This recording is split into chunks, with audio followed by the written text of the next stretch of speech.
Okay guys, ulitin ko to, sisikal. Dahil marami pa rin nagtatanong. Hindi, yung iba nga hindi kilala ano po yung sisikal. O, di ba? So, nakakatulong tayo pag-share ng ganito sa ating mga kapwa backyard dog racing. So, ang sisikal po ay calcium, vitamins, and minerals. So, yan po ang kailangan po ng inahin natin. Sa inahin lang po ito maganda. Kailangan to, kahit pa sabihin po ninyo na magaling kayo, tamang pakain. Sa backyard, alam po natin na kulang po yung pinapakain natin. So ito, mura lang naman to, 75 pesos. Pero, mas makamura kayo kapag bumili kayo ng per kilo. So ito po ay nakakatulong. Pwede rin po ito ihalo sa inahin nagpapadidi. Dahil may nakalagay po dito is best and lactation. So meaning sa araw ng pagpapasuso, boss milk production and milk quality. So meaning makaproduce siya ng magandang gatas. So nakakabuti po sa mga biik. So isa pa po yung best and bones structure. So yan guys, ito nakakatulong ito para pampatibay ng buto ng ating inahin. Dahil ang ating inahin sensitive masyado yan, masyadong mabigat ang katawan. So para hindi basta-basta napipilay yung inahin natin, magbigay po tayo ng sisikal. Calcium po ito. So pampatibay ng mga buto, hindi basta-basta napipilayan, hindi basta-basta nabibitak yung mga koko. Yun.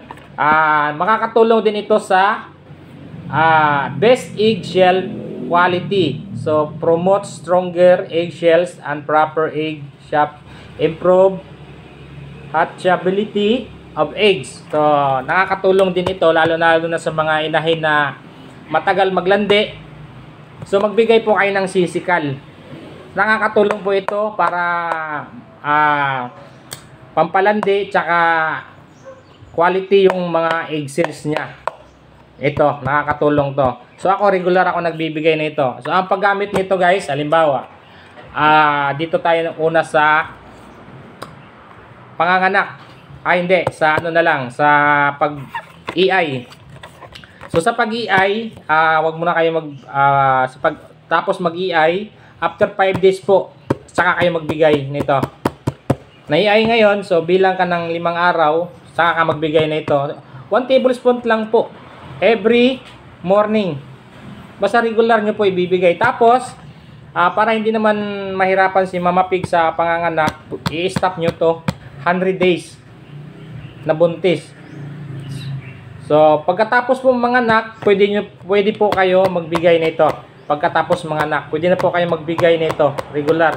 Hanggang sa pagwalay, hanggang po sa ma-EI. So, ganun lang po ang cycle. So, malaking tulong to guys, promise. Yung mga inahin nyo na naglulugon. So, nakakatulong po ito. Tingnan nyo yung nakalagay dyan yung mga vitamins. So, disclaimer po guys. Inuulit ko po lagi, hindi po tayo nagpo-promote ng produkto dito. Ito po ay for ideas only. Sinishare ko lang po sa inyo. Dahil ito po yung nakasanayan kong gamitin. Tsaka probe naman po talaga sa aking mga alaga. Kaya ako sinishare sa inyo para makatulong. So marami kasing problema na matagal yung paglalandi, tapos yung inahin nila sakitin. So nakakatulong po ito, pampatibay ng resistensya. So yun lang guys, maraming salamat po. Disclaimer, inuulit ko, hindi po tayo nagpo-promote ng produkto nito.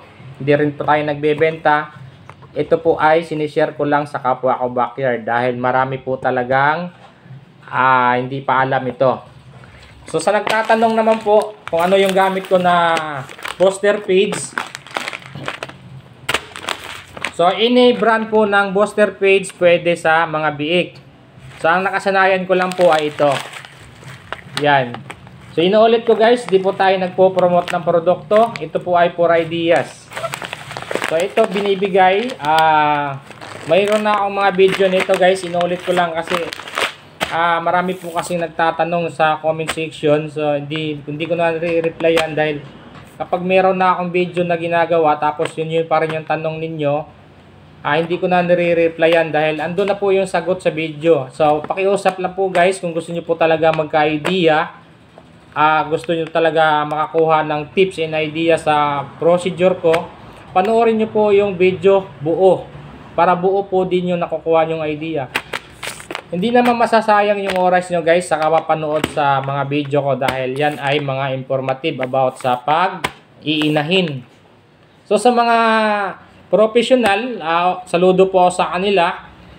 So marami po talagang magko-comment na magaling. So hindi ko naman po sila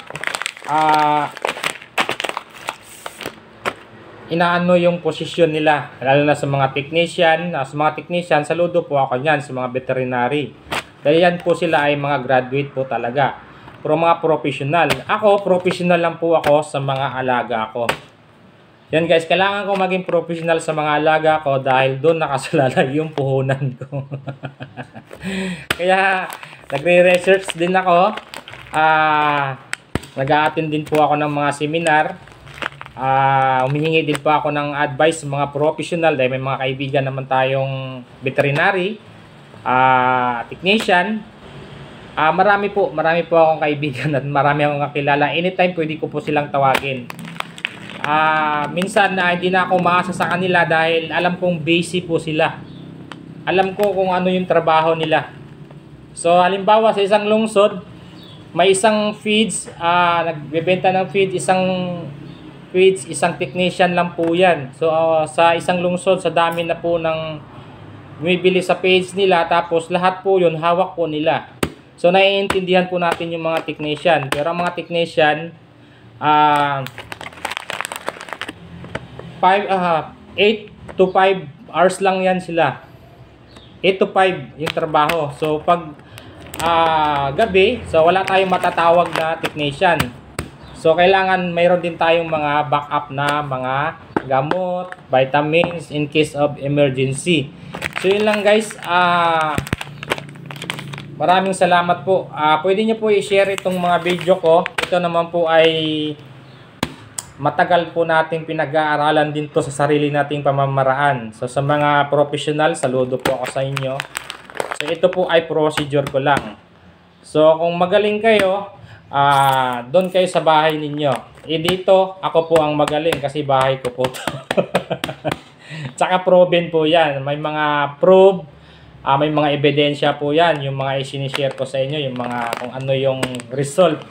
So yun lang guys, maraming salamat. Happy farming everyone and God bless.